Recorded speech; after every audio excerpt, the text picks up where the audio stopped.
नमस्कार मित्रांनो, विण दोघातली ही तुटेना मालिकेच्या आजच्या जबरदस्त भागामध्ये आपण पाहत आहोत की आता इकडे स्वानंदी म्हणू लागलेली असते, हे होतं तुमच्या बहिणीचं वागणं जे की घटकेला बदलू लागलेलं आहे आणि ती अशा पद्धतीने वागत आहे. राजवाडे, तुमच्या लक्षात येते का की तुमची बहीण कशी आणि कशा पद्धतीने वागते आणि काय काय करते, ह्या सगळ्या गोष्टी तुमच्या लक्षात येत आहेत का, असं स्वानंदी स्पष्टपणे बोलत असते. आता मात्र इकडे समरला ह्या सर्व गोष्टींचा त्रास होऊ लागलेला असतो. आता ती म्हणू लागते, खरं तर तिला घोडोघोडी इथे माहेरी यायचं असतं आणि घोडोघोडी माहेरी येऊन तिला ह्या सर्व गोष्टी करायच्या असतात, पण तिला मात्र ह्या सगळ्या गोष्टींची अजिबातच जाणीव नाही. त्यामुळे राजवाडे, मी तुम्हाला सगळ्यात महत्त्वाची गोष्ट सांगते, काही जरी झालं ना तरी सुद्धा एक गोष्ट मात्र इथे कायम लक्षात ठेवा. हे बघा, ही माणसं अजिबातच चुकीची नाही आहेत. ही माणसं खरं तर फार चांगली आहेत, पण इथे मात्र ही जी अर्पिता आहे ना, त्या अर्पिताने खूप काही गोष्टी केल्यात आणि खूप जास्त चुकीचं वागू लागलेली आहे, असं सुद्धा आता इकडे स्वानंदी सांगत असते. तेव्हा स्वानंदी म्हणत असते, राजवाडे, तुमच्या गोष्टी लक्षात येत आहेत का? हे बघा, अर्पिता हे सगळं का आणि कशामुळे करत होती, तर हे सगळं फक्त आणि फक्त तिला सासरी राहायला यायचं होतं आणि त्यामुळे ती ह्या सगळ्या गोष्टी करत होती, असं सुद्धा आता इकडे ती बोलत असते. तेव्हा मात्र इथे अर्पिता म्हणत असते, तू काहीही बोलू नकोस स्वानंदी, ह्या सगळ्या गोष्टीशी तुझा काही एक संबंध नाही आहे आणि प्लीज मला माझ्या ह्या कोणत्याही गोष्टीमध्ये तुला नाक खुपसायची वगैरे अजिबातच गरज नाही, असं सुद्धा ती बोलू लागलेली असते. आता हे सगळं काही सुरू असताना अर्पिता म्हणत असते, मुळात मी तिथे का राहू, काय गरज काय आहे मला तिथे राहण्याची. खरं तर मी जेव्हा लग्न करून गेले ना, तेव्हा त्यांचा बंगला होता आणि बंगला असल्या कारणाने मला ते सासर आणि त्या सगळ्या गोष्टी आवडत होत्या, पण त्यानंतर मात्र अजिबात तसं झालं नाही. कारण सगळ्यात महत्त्वाची गोष्ट म्हणजे इथे काय झाले हे तुमच्या लक्षात येतंय का, तर इथे मात्र ते पूर्ण बिझनेसमध्ये बुडाले आणि पूर्ण बिझनेसमध्ये बुडाल्यानंतर इथे आता त्यांनी फ्लॅटमध्ये राहायला सुरुवात केली. मग जर ती लोक फ्लॅटमध्ये राहत असली तर मी इथे त्यांच्याबरोबर का राहू आणि का ह्या सगळ्या गोष्टी करू, मुळात त्यांचा आणि माझा संबंध काहीच नाही आहे. त्याचबरोबर इथे स्वानंदी म्हणत असते, असं कसा संबंध नाही आहे, तुमच्या लक्षात येत आहे का की तुम्ही कसं वागताय, काय करताय, ह्या सगळ्या गोष्टी लक्षात येत आहे का तुमच्या. तेव्हा अर्पिता म्हणत असते, हो हे सगळं माझ्या लक्षात येत आहे आणि त्याहूनही सगळ्यात महत्त्वाची गोष्ट म्हणजे मी कोणालाही उत्तर देण्यासाठी अजिबातच बांधील नाही आहे आणि त्यामुळे मला हे सगळं कोणीही कशाही पद्धतीने विचारू नये. दादा, तुला एक गोष्ट सांगू का, ही तुझी बायको जी आहे ना, ती माझ्या विरोधात तुला भडकवत आहे आणि ती मुद्दामून हे सगळं काही करत आहे. तेव्हा सुद्धा स्वानंदीला मी ह्या घरामध्ये नको होते आणि अजून सुद्धा स्वानंदी त्याच पद्धतीने माझ्यासोबत वागत आहे. दादा, हिला नेमका प्रॉब्लेम काय आहे आणि ही अशी का वागते ना, तेच मला काही कळत नाही आहे. हे बघ, काही जरी झालं ना तरी सुद्धा इथे मात्र मला ह्या सगळ्या गोष्टीबद्दल असं नाही करायचंय. त्याचबरोबर तुला एक गोष्ट सांगू का दादा, काही जरी झालं ना तरी सुद्धा ही मात्र इथे माझ्यासोबत खूप चुकीच्या पद्धतीने वागत असते आणि मला हे सगळं काही नको आहे, असं सुद्धा आता इकडे ती बोलत असते. आता इकडे स्वानंदीमुळे ह्या सगळ्या काही गोष्टी इथे त्या पद्धतीने होत आहेत आणि दादा, तुला एक गोष्ट सांगू, आत्तासुद्धा तिने माझ्या विरोधामध्ये तुझ्याकडे तक्रार केली आणि त्याचबरोबर तक्रार केल्यानंतर तिने माझ्या विरोधामध्ये तुला भडकवलेलं आहे, बरोबर की नाही, आणि त्यामुळे तू माझ्यासोबत असं वागत आहेस, ह्या सगळ्या गोष्टी तू मुद्दामून करत आहेस ना, असं सुद्धा आता इकडे तो बोलत असतो. मग आता मात्र अर्पिता म्हणत असते, कारण मला ह्या लोकांचं काहीच पटत नाही आहे, त्याचबरोबर मला ह्या लोकांसारखं राहायचंच नाही आहे. त्याचबरोबर सगळ्यात महत्त्वाचं म्हणजे मी त्यांच्याकडे मोलकरीण म्हणून नाही गेलेले आणि मी इथे राणीसारखी राहील, मी राजवाडे आहे असं म्हटल्याबरोबर आता मात्र समरने इथे अर्पिताचं थोबाड फोडलेलं असतं, तिच्या कानाखाली दिलेली असते आणि तिला म्हटलेलं असतो की तुझी हिंमत कशी झाली हे सगळं काही बोलण्याची आणि ह्या सर्व काही गोष्टी इथे करण्याची, तू समजतेस कोण स्वतःला, अगं तुझं ते सासर आहे, तुला देव माणसं मिळालेली आहेत, देवासारखी माणसं मिळालीत आणि तू मात्र इकडं त्यांच्यासोबत अशा पद्धतीने वागू कशी शकतीस, असं सुद्धा आता इकडे ती बोलत असते. मग आता हे सगळं काही बोलल्यानंतर लगेचच इथे ती म्हणत असते, अरे पण दादा तू हे सगळं मुद्दामून करतोयस. आता मात्र समर तिच्यावर चिडतो आणि म्हणत असतो, आता अर्पिता जर एक शब्द जरी बाहेर काढलास तर गाठ माझ्याशी आहे. मी तुझ्यासोबत काय करेल हे मला सांगता येणार नाही. तेव्हा मात्र मल्लिका म्हणत असते, अरे समर काय करतोयस. तेव्हा तो म्हणू लागतो, काकू आत्ता मात्र मी तुझ्याशी एक शब्दसुद्धा बोलणार नाही किंवा मला तुझं काहीच ऐकून घ्यायचं नाही आहे. अर्पिता काय आणि कशा पद्धतीने वागते ह्या गोष्टी तुला समजतेस का. तिची हे सगळं काही करण्याची बोलण्याची हिंमत कशी झाली काकू. अगं आपले हे संस्कार नाही आहे. तुला देवासारखी माणसं मिळालेली आहेत. मला असं वाटत होतं की इकडे नक्कीच त्यांची काहीतरी चूक असेल आणि त्यांची काहीतरी चूक असल्या कारणाने तू मात्र इकडे आलेली असशील असं मला वाटत होतं. पण हे सगळं त्या पद्धतीने अजिबातच झालेलं नाही आहे. कारण इथे तुझ्याकडे सगळी चूक आहे. अगं तू जरी राजवाडे असलीस तरीसुद्धा तुला इकडे आम्ही अशा पद्धतीने वागायला आणि हे सगळं काही करायला अजिबातच शिकवलेलं नाही. ही गोष्ट तुझ्या लक्षात येते का असं सुद्धा आता इकडे तो बोलत असतो. तेव्हा मात्र ती म्हणत असते, हे सगळं तू मुद्दामून करतोयस आणि स्वानंदीमुळे ह्या सगळ्या गोष्टी तू करतोयस हे मात्र माझ्या व्यवस्थित लक्षात येत आहे. मग आता समर म्हणत असतो, अजिबातच नाही. ह्या सगळ्या गोष्टीमध्ये त्यांचा काही एक संबंध नाही आहे आणि त्याचबरोबर इथे तू अजिबात त्यांना ह्या सगळ्या गोष्टीबद्दल काहीही बोलणार नाहीस हे मात्र तेवढंच जास्त महत्त्वाचं आहे आणि तो ध्यानामध्ये ठेव असं स्पष्टपणे आता इकडे समर म्हणत असतो. अगं देवासारखी माणसं तुला मिळालेली आहेत आणि देवासारखी माणसं मिळून सुद्धा तू त्यांच्याबरोबर अशा पद्धतीने कशी काय वागू शकतेस. त्याचबरोबर तुला इथे तुझ्या मुलीची सुद्धा दया वाटली नाही का. आणि इकडे एक काम कर, जेव्हा इथे तू त्या घरी लग्न करून गेलीस तेव्हा मात्र तू त्या घरची लक्ष्मी आहेस आणि सासरच्या लोकांचं सासरचं काम करणं आपलं म्हणून काम करणं ही जबाबदारी असते. आता मात्र इकडे स्वानंदी मॅडम तुमचे खरंच अगदी मनापासून आभार. आज मात्र तुम्ही माझे डोळे उघडवले आहेत आणि तुम्ही माझे डोळे उघडल्यामुळे ह्या सगळ्या गोष्टी अशा पद्धतीने झाल्यात. नाहीतर इथे मी कायम म्हणत राहिलेलो असतो की इथे माझ्या बहिणीला तिकडे कसला तरी त्रास होतोय. माझी बहीण मात्र तिकडे दुःखात आहे आणि ह्या सगळ्या गोष्टी त्याच्यामुळे होत आहेत असंच मला वाटू लागलेलं असतं. स्वानंदी मॅडम इथे तुम्ही माझे डोळे उघडले हे अगदी मनापासून धन्यवाद असं सुद्धा आता इकडे ती बोलत असतो. दुसरीकडे आपण पाहतो आता इकडे अधिरा जी आहे ती इकडे माहेरी निघालेली असते. तेवढ्यातच मंदाकिनी तिला टोकते आणि मंदाकिनीने टोकल्याबरोबर ती तिला विचारत असते, काय ग कुठे निघालेली आहेस. मग आता इथे रोहन असतो. रोहन म्हणत असतो, आई तुझं काय चाललेलं आहे, तू अशी का वागतेस. तेव्हा ती म्हणत असते, काय चुकीचं वागते मी. अरे तुम्हाला साधा एक प्रश्न विचारलेला आहे मी की तुम्ही कुठे निघालेला आहात म्हणून. मग तुम्ही कुठे निघालेला आहात ही सांगणार नाही आहे का. असं बोलल्याबरोबर आता मात्र इकडे ती म्हणत असते, मी ना आत्ता इकडे ताईकडे निघालेली आहे कारण मला तिथे जाणं आणि त्याचबरोबर ताईला माझी फार जास्त गरज आहे म्हणून मी तिकडे निघालेली आहे. आणि त्याचबरोबर तुम्ही नेहमी सांगता ना की बाहेर निघालेल्या व्यक्तींना इथे टोकायचं नसतं. मग तुम्ही आता इकडे का बरं टोकत आहात, नेमका काय प्रॉब्लेम आहे असं सुद्धा आता इकडे ते बोलत असतात. आता हे सर्व काही बोलणं इथे सुरू असताना मंदाकिनी म्हणत असते, पण ते मी कधीतरी बोलली असेल, आत्ता मात्र नाही. आत्ता इकडे तुम्ही बाहेर नाही जाऊ शकत. तेव्हा अधिरा म्हणत असते, आई प्लीज आत्ता तुम्ही काहीच नाही बोलणार आहात. मला माझ्या माहेरी जायचं आहे आणि त्याचबरोबर अर्पिता ताईला सगळ्यात जास्त माझी गरज आहे आणि त्यामुळे मी माहेरी जाणार आहे.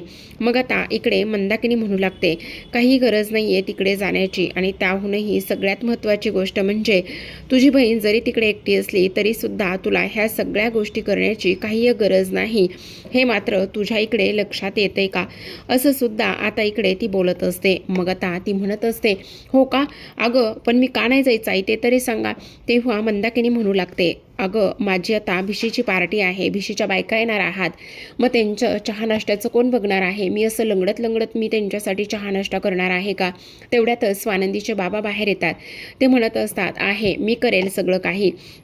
अधिरा तुला जर बाहेर जायचं असेल ना तर तू बिंदास जा, तू इथली काळजी करू नकोस. मग आता मल्लिका चिडते, मंदाकिनी चिडते आणि म्हणत असते, तरीच म्हटलं तुम्ही आणखी कसे काय आले नाही म्हणून. तरीच म्हटलं तुमची येण्याची मी वाटच बघत होते. म्हटलं की आणखी कसे आले नाहीत आणि कशी ते सुनेची बाजू आणि ढाल बनून उभे राहिले नाही तेच मला काही कळत नाही. तेव्हा मात्र ते म्हणत असतात, खरं तर तू नेहमी अशी वागतेस ना त्यामुळे मला तिची कायम ढाल बनूनच राहावं लागतं. अशा स्पष्ट शब्दामध्ये आता इकडे स्वानंदीचे बाबा बोलू लागले. लागलेले असतात. दुसरीकडे आपण पाहतो आता मात्र अर्पिता म्हणत असते, दादा तुला सुद्धा या घरामध्ये मी नको आहे, बरोबर की नाही? तू मुद्दामून ह्या सगळ्या गोष्टी करतोस आणि तुला सुद्धा मला ह्या घराच्या बाहेर काढायचं आहे, बरोबर की नाही? असं आता इथे ती बोलत असते. मग आता इकडे तो म्हणत असतो, तुला जे काही समजायचं आहे ते तू समज, मला तुझ्या अशा समजण्याशी आणि वागण्या बोलण्याशी काही एक फरक पडत नाही, हे मात्र तू कायम लक्षात ठेव, असं स्पष्टपणे आता इकडे तो बोलत असतो. तेव्हा अर्पिता म्हणत असते, दादा जेव्हापासून इथे ही स्वानंदी लग्न करून ह्या घरामध्ये आली ना, तेव्हापासून तिला माझा रागच होता. पण सगळ्यात महत्त्वाची गोष्ट म्हणजे तिला आता हे नव्हतं मला माहिती की इकडे तिने मला घराच्या बाहेर तर काढलंच आणि घराच्या बाहेर काढल्यानंतर ती आता माझ्यासोबत अशा पद्धतीने वागेल आणि हे सगळ्या गोष्टी करेल, हे मात्र मला अजिबातच माहिती नव्हतं, असं सुद्धा आता इकडे तो बोलू लागलेला असतो. त्यावर आता मात्र इकडे समर म्हणत असतो, हे बघ अर्पिता आता मात्र तुझं खूप झालं, असं म्हणून तो तिच्यावर पुन्हा एकदा हात उचलणार असतो. मग तिच्यावर हात उचलणार तेवढ्यातच इथे आता स्वानंदी त्याला थांबवते आणि म्हणत असते, थांबा राजवाडे, ह्या सगळ्या गोष्टी करण्याची तुम्हाला आत्ता काहीच गरज नाही आहे. हे बघा आत्ता जर तुम्ही त्यांच्यावर पुन्हा हात उचलला तर त्याच गोष्टीचा बाऊ करतील आणि पुन्हा म्हणतील की नाही हे सगळं मुद्दामून केलं आहे. मग जो मेन विषय आहे तो मात्र बाजूलाच राहील, तोच विषय भरकटत राहील आणि त्यानंतर वेगळ्याच विषयाला वळण मिळेल. त्यामुळे प्लीज आता तुम्ही काहीच बोलू नका, असं स्वानंदी स्पष्टपणे सांगत असते. मग हे सगळं काही झाल्यानंतर आता मात्र इकडे मल्लिका म्हणत असते, हे बघ समर प्लीज एकदा ती काय म्हणते ते ऐकून तरी घे ना. हे बघ एकदा तिचं म्हणणं तिचं बोलणं सगळं काही ऐकून घेतलंस ना तर मग आपल्याला सगळं काही व्यवस्थित करता येईल. तेव्हा मात्र समर म्हणत असतो, नाही हा काकू अजिबातच नाही, ह्या बाबतीत मी तिला कसलंच पाठीशी घालणार नाही आणि तू सुद्धा तिला कसल्याच पद्धतीने पाठीशी घालणार नाही, हे मात्र तू व्यवस्थित लक्षात ठेव. कारण आत्ता ती इथे चुकलेली आहे आणि त्याचबरोबर इथे ह्या राजवाड्यांच्या घराचे असे कोणतेच संस्कार नाहीत की इकडे मुलगी कशाही पद्धतीने वागेल आणि तिला मात्र ह्या सगळ्या पद्धतीने वागल्यानंतर आपण तिला पाठीशी घालू, हे मात्र आपल्या घराचे अजिबातच संस्कार नाहीत, असं सुद्धा आता इकडे तो बोलत असतो. मग आता समर म्हणत असतो, खरं सांगू का अर्पिता, आत्ता मला तुझा प्रचंड राग येतोय.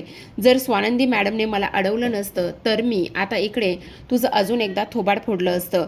त्याचबरोबर इकडे तो म्हणू लागतो, खरं तर इकडे तू माझी बहीण आहेस ना, तू जर माझी बहीण नसतीस तर काय झालं असतं कळत नाही.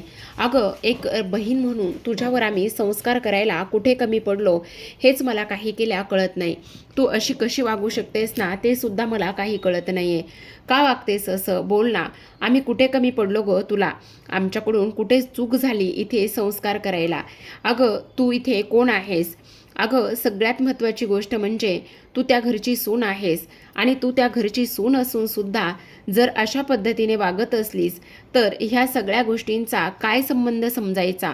हे बघ असं तू करायला नको होतंस, हे तू फार जास्त चुकीचं वागलेली आहेस, असं स्पष्टपणे आता इकडे तो बोलू लागलेला असतो.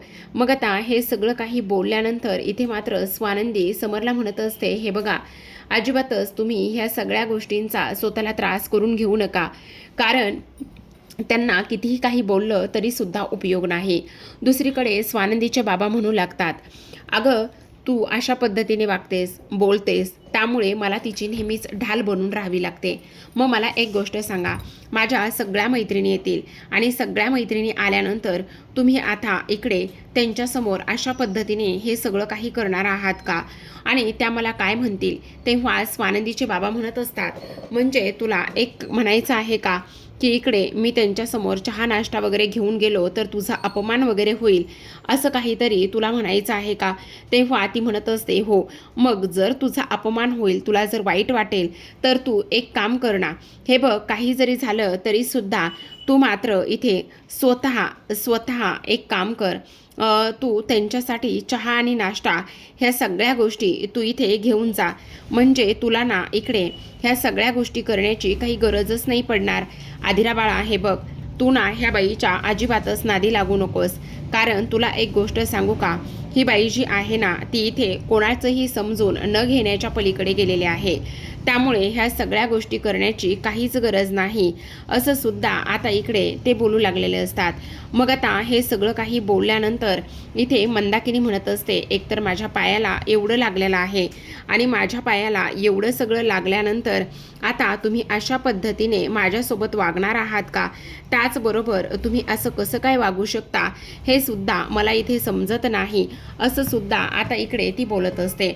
आता हे सर्व काही बोलल्यानंतर इथे मात्र आधिरा म्हणत असते, आई प्लीज हे बघा, जर तुम्ही मला अगोदर ह्या सगळ्या गोष्टी अगोदर सांगितल्या असत्या तर मी नक्कीच काहीतरी केलं असतं, पण तुम्ही मला ऐन वेळेला अशा पद्धतीने इथे ह्या सगळ्या गोष्टी सांगतात ना, त्यामुळे मात्र इथे मला काहीच करता येणार नाही असं सुद्धा आता इकडे ती बोलत असते.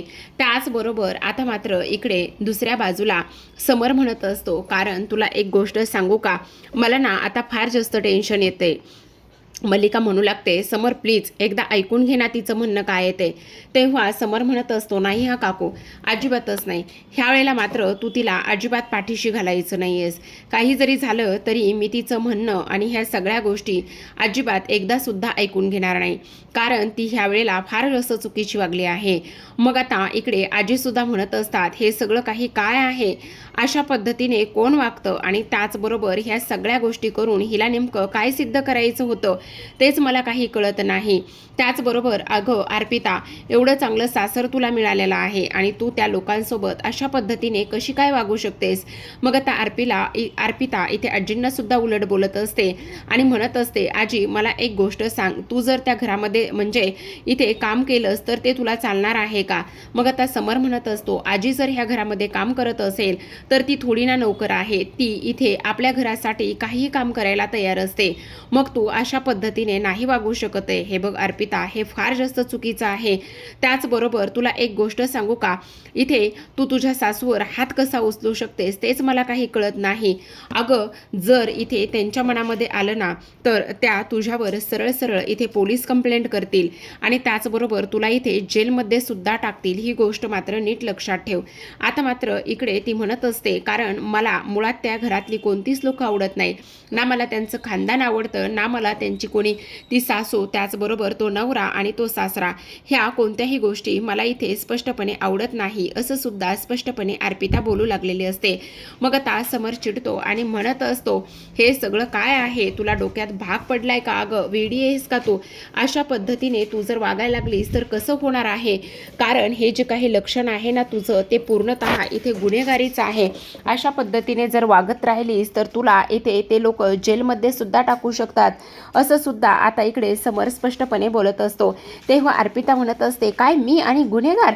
तेव्हा तो म्हणत असतो, हो तू अगदीच गुन्हेगार आहेस, याच्या पलीकडे मला तुझ्याशी काहीच बोलायचं नाही आहे. तुला सांगू का, आत्ता जर स्वानंदी मॅडमने मला थांबवलं नसतं तर तुला मी खोटं नाही सांगत आहे, तुला मी अजूनसुद्धा मारलं असतं आणि त्या मारण्याचा मात्र मला अजिबातच पश्चाताप झाला नसता असं समर स्पष्टपणे बोलत असतो.